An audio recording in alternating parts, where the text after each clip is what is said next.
So what we're doing today, I'm just going over the car. Took the shop vac and sucked out all the stuff between the chrome. Now, this car started out as what was supposed to be kind of a repaint. You know, finish out the quarters a bit, repair this door, and just paint the car as a kind of a beat-up driver. Nothing lined up. You've seen the other videos, you probably know what I'm talking about. So in 2011, this started out as a $500 car.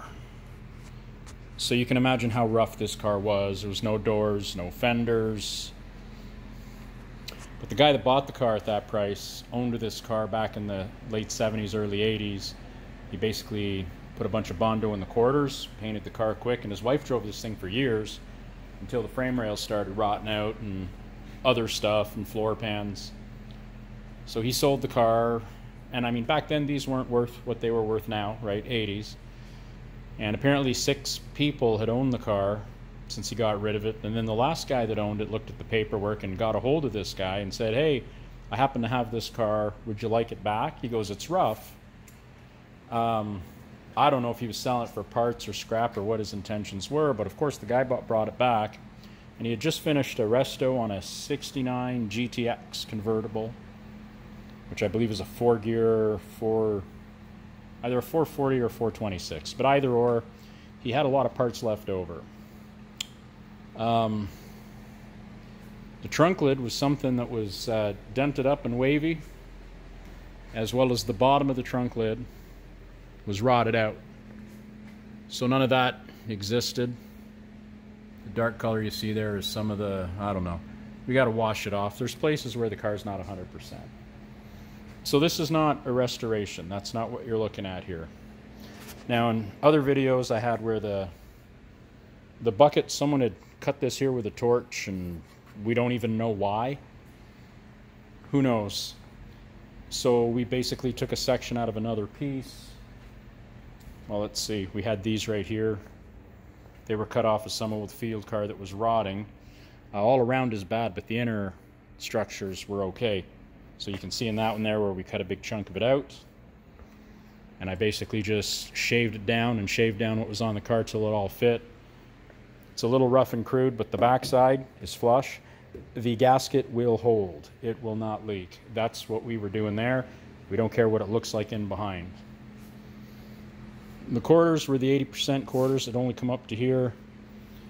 I'm not even sure that they were stamped because they had a lot of little waves in them and real strange things going on where it's almost like they stamped them badly and then tried to fix them with a roller or a wheel of some sort. They were terrible.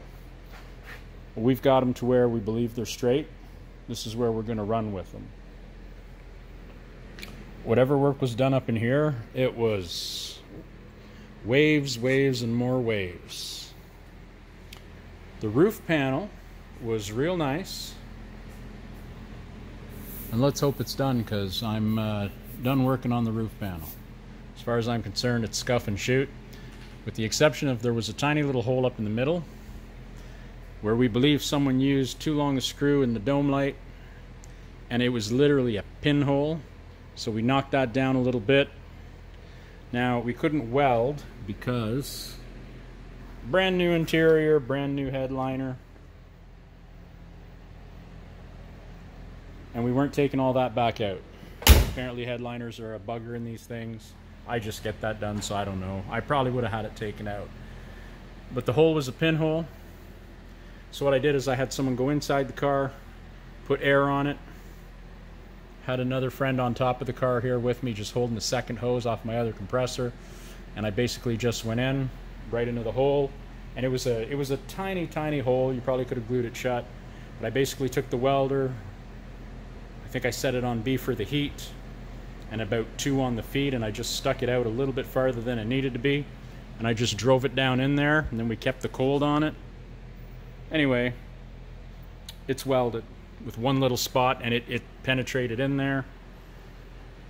We were okay. It was fast. We kept it cold. Nothing caught fire.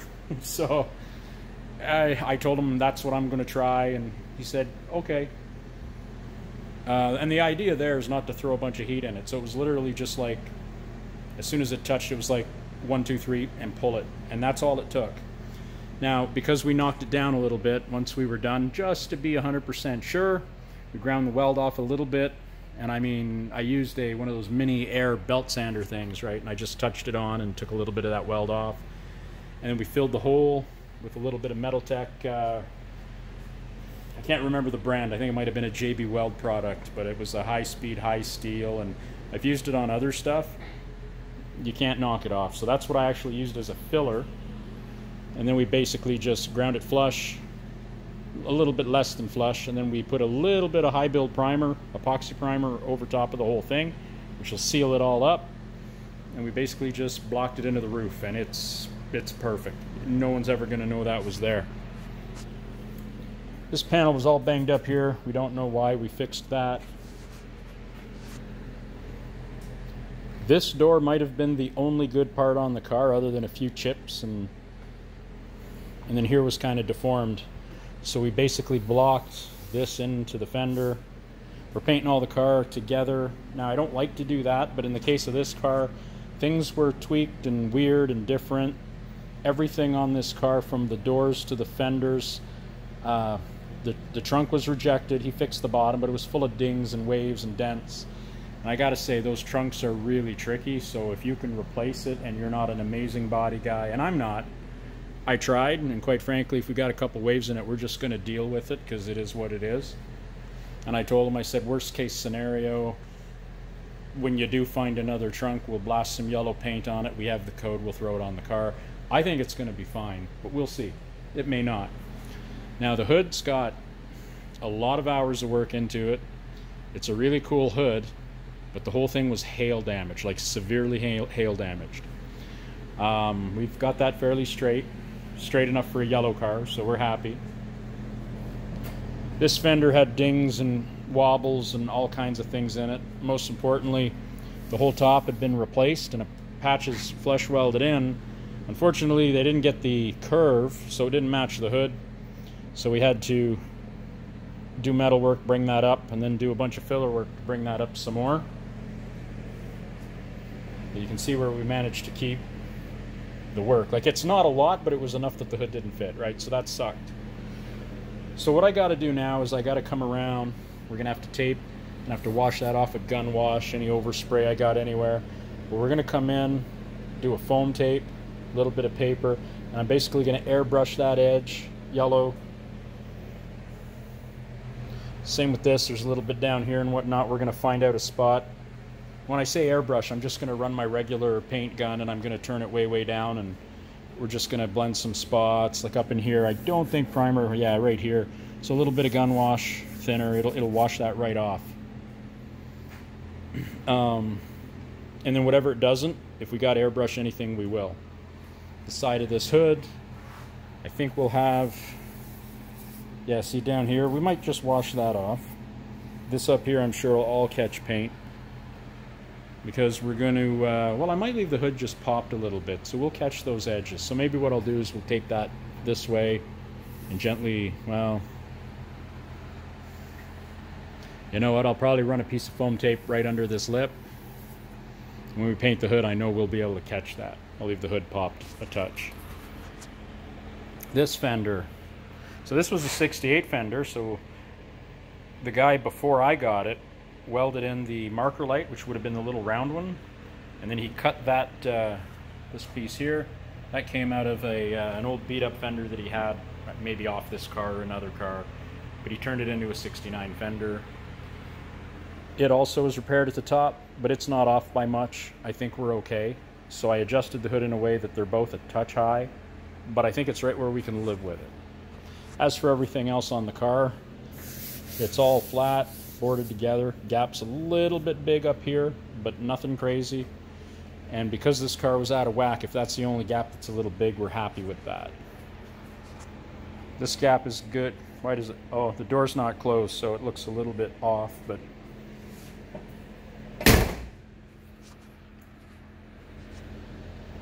could that be tighter? I think it's good. It wouldn't have been tighter stock. you know, we could have put a bunch of fill against this back and closed up the gap or welded the edge of the door. I don't do that.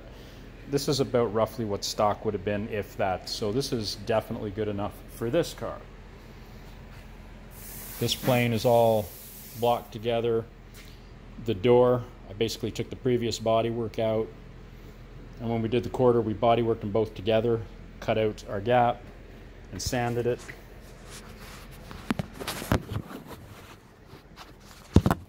Give me a second here, I'm just going to open the door. The rubber's a little tight on this one, so she's with that little wire in there, it's a little hard to open. And you can see there's a little bit of chips down here, and I think most of that is covered by the trim piece, but we're going to touch those little spots up. That way all inside will be clean. Like in here, we'll clean some of that out, but then on this edge we're going to have to run a tape line somewhere, and we're going to have to yellow out the jam, just so we have a place to run the foam tape, so when we close everything up, it's all just one. We're going to paint this car in one shot. We're going to do a single stage. I'm going to pump the gun up to about 29-30. And again, with your guns, you probably shouldn't listen to anyone who's telling you where to set it. It depends on the gun.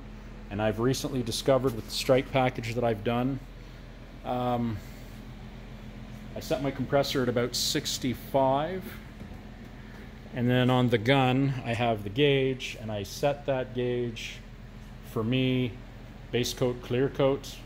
I think I run about 20 to 22 on the base coat, sometimes 23.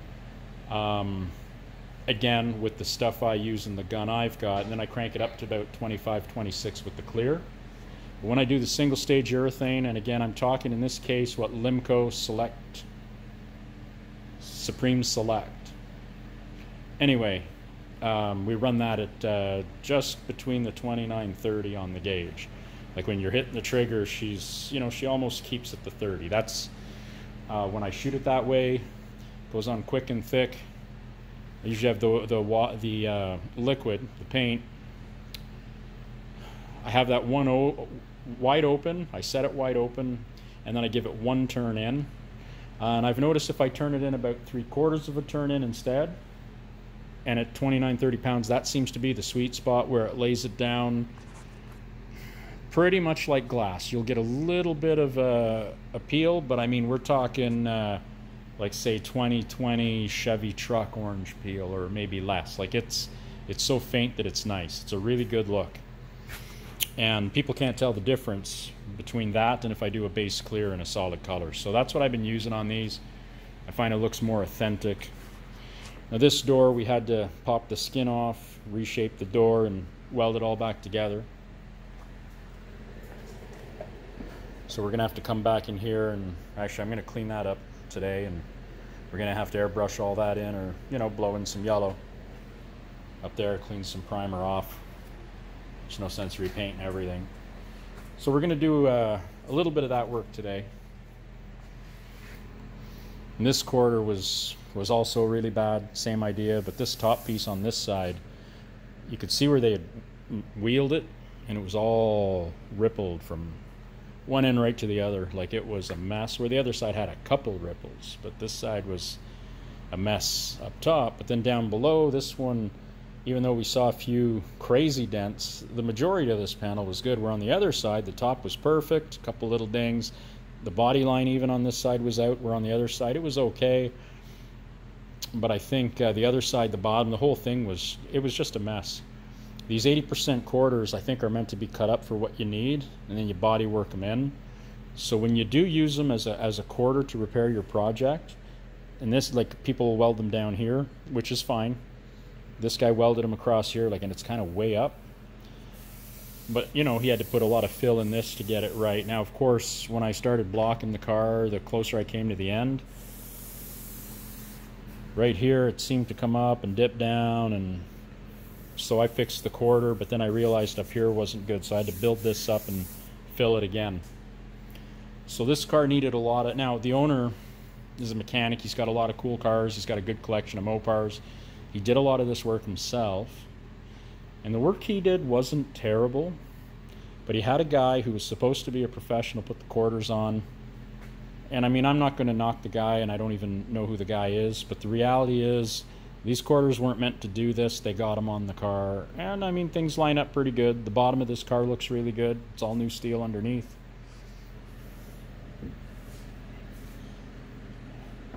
There could be a couple minor waves in the trunk. We'll see. This panel,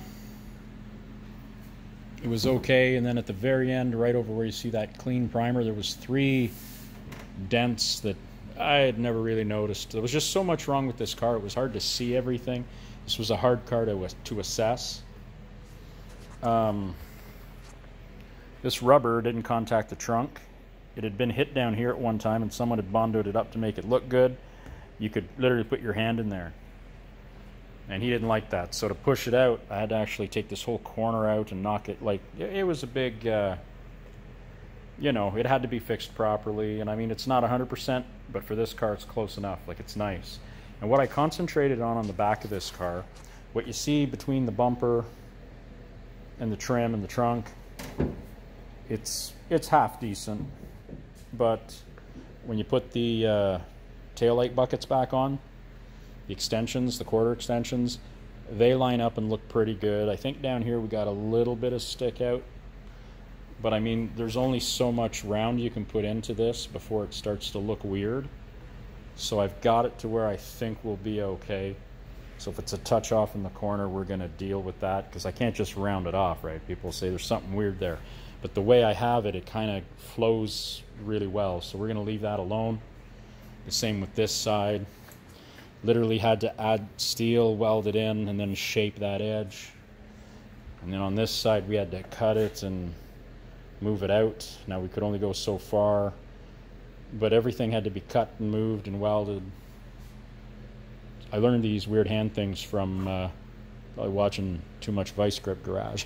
But anyway, my friend Pete does it. I guess it's weird to talk on camera, so you talk with your hands a bit. But anyway, that's where we're at. It's just vacuuming out all around the chromes and stuff. Now here's an important thing with these Mopars. In this case, he said don't take these trims off because they're really on there. Whatever that means, it is what it is. He did paint behind with urethane. So I vacuumed both sides of this chrome, because I find with these Mopars, the way they fit on with the clips, they're not airtight. So what I like to do is I'll run my tape off the glass, push it up tight, and I'll literally push it in with a little tool or my fingernail or whatever, and I'll tape this crack shut. And then when I tape up here, and the reason why I do that, any air that blows in here with a Mopar, and probably a few other cars too, the paint will blow in, and if it can get under, it will. And then you get, you know, you got to clean up the window. Now, I might still get a bit of that, but usually if I tape that real tight all the way around, there's a pocket of air in there. It won't allow it to go in. It'll just bounce back like anywhere else on the car. So that seems to work for me.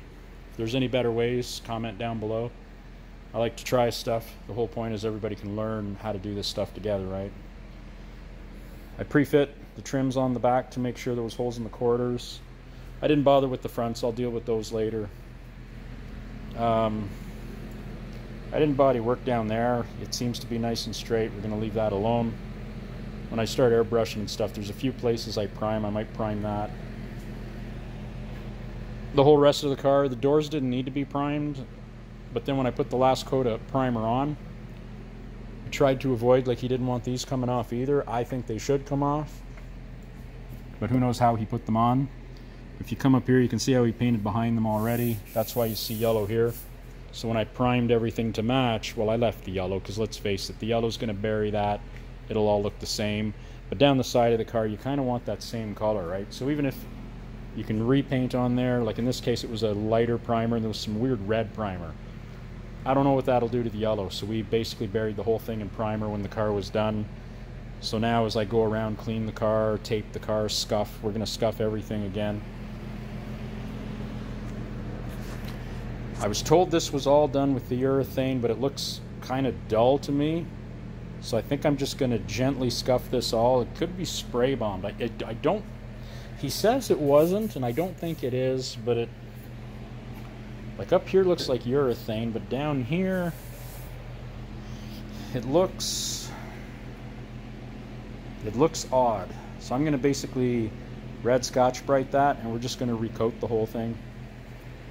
And yes, if the paint is cured and dry and good and 5-6 years old, you Scotch-Brite it and you paint.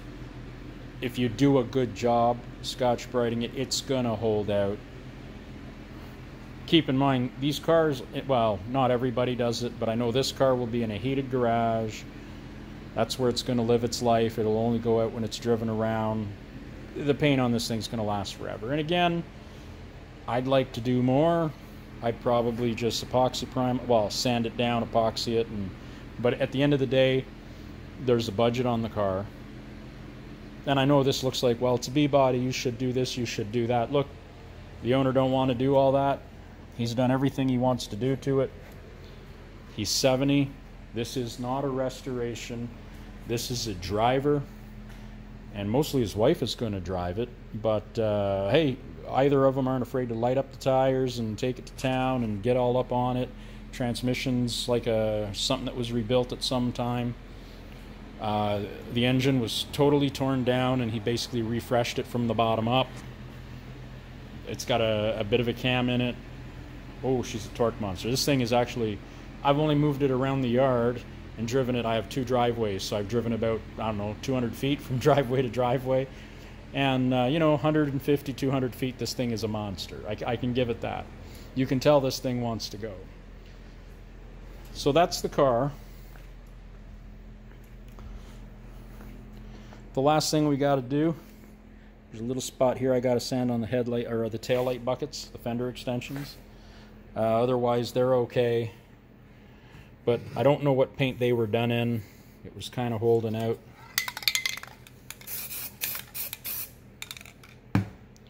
Nice thing, this stuff, if you have any spots where it looks a little thin, you put that on before you paint it and it'll be fine. I know people freak out, ooh, you didn't strip the car and acid dip it and do... No, this is fine. This is like $20-some a can shit. It's not cheap lacquer garbage. Keep that in mind. There's perspective on a lot of this stuff. I mean, as soon as I fix this little spot here under the primer, yeah, I'm not mixing a big batch to hit those 2 little spots. I'm going to shoot a bit of that on. It's not coming off. It's going to be fine. I mean, unless you're going to walk up to it and start stabbing it with a screwdriver, look, everything's going to fail that test. So that's where we are with the 69 Satellite, the Sport Satellite. I think it's going to be a pretty decent car. I think we got it fairly straight. You got to keep in mind it is a driver. You can see where the chrome's got little, you know, it ain't perfect, but it's decent and it's clean. The bumpers are like 95% to the good. You could re-chrome them. Again, not a restoration. They're clean enough if he keeps them clean and keeps them shiny. There's no rust or pitting on them. There's just a little bit of yellowing or dull spots in them. It's pretty minor. So again, he could polish them up and keep them clean, which is something he does. So, you know, a lot of guys just park them in the garage, let them go to hell, and then get them repainted. Anyway, I'm going to do a second video and show you a perfect example as to what I mean by guys buy them and don't do anything and kind of let them go to hell. I got a real nice car on the hill, but you can check that out in the next video. Cheers.